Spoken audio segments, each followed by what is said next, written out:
Hey witches! Okay, so today I thought we would show something kind of fun, something that I use in my practice a lot, and it is the Poppet in a Jar. This is what mine looks like. It is a little representation of me that I can use in spell work for myself, and you can use this for anybody. You can make a representation of them. It's basically a poppet without having to sew or buy a little doll, because they can be expensive, and if you're like me and you can't sew worth shit, it works.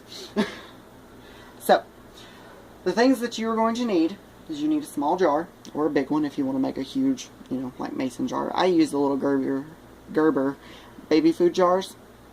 Works perfect size. You will need 4 small sticks to represent the limbs, a piece of your clothing, 2 stones with the corresponding colors of your eyes. I'm using tiger's eye because it's the closest color to my actual eye color. A small piece of rose quartz to represent the heart, and then a piece of your hair to represent the person. Now, you can just have these items in the jar by themselves, but me personally, I use red wine vinegar inside it to represent the blood. This was running low on the actual vinegar, so I mixed it with some blessed water to make it last a little bit longer. So, this is fairly simple, easy to do, So what you're going to do is you're first going to get your jar, and you're going to bless it. You're going to cleanse it, make sure everything's done. I've already done this. But make sure that it's cleansed of all any energies that's going to interfere with your work. So, and you're just going to start adding each thing, stating its purpose as you add it. I start with the limbs, stating that these are represent as the arms and the legs of this person. Then I go with the eyes and say these 2 stones represent the eyes of the person in subject. This rose quartz represents the heart. This hair represents the person who this jar is being made for. This piece of clothing is used to represent and make a tie with the person this jar is made. And you take and just fill it up with your red wine vinegar.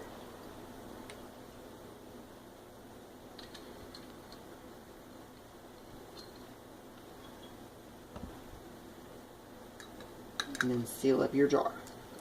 You can use some kind of glue, like super glue and stuff, and put it around the edge, so that way it actually seals it. I don't particularly do that. Sometimes I will burn a candle on the top to wax seal it where it seals the spell. And then what I do is to give the poppet life. I have this little spell that I found online. If you can't read it, I have horrible handwriting, so I'm going to read it out loud. It says, "Little one, I've made you, and now I give you life. I name you," and you say the name of the person, so this will be me, so I say Patty Lynn. "Her body is your body, her breath is your breath, her passion is your passion, her blood is your blood. Though separate you were, now you are one." You can say that as many times as you want. Make sure you're pouring your intent and your magics into it and your energy. And once you're done, you have your Poppet in a Jar. And you can use this. I use them for myself, like if I want to do a healing spell for myself, or if I want to do a protection on me. You can do anything that you want. If you make them for someone else, you can use them like you would with any other poppet, except I don't really recommend you stabbing pins into it, because I don't really think that would work that well. You might into the lid, since if you had really strong pins, but then you risk it spilling over and all the contents, the liquid running out. But anyway, so just thought I'd make this quick little video on how to make a poppet in a jar. So remember, all of you lovely witches, be blessed and have a magical day.